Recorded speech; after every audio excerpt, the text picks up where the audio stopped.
ఎలా ఉంది ఇక్కడ? ఎలా ఉంటామేంటి బాబు, 1,50,000 ఇచ్చి నరకానికి ట్రాన్స్ఫర్ చేయించుకున్నట్టుంది. అదేంటి సార్?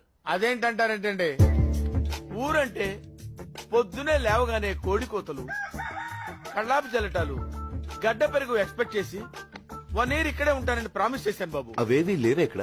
అవేమీ లేకపోగా కత్తులు కటార్లు, కండలు తిరిగిన దున్నపోతులు, నరుకుతా చంపుతానే శబ్దాలు వినపడుతున్నాయి బాబు. నాకు మా ఇల్లు గుర్తొస్తుంది.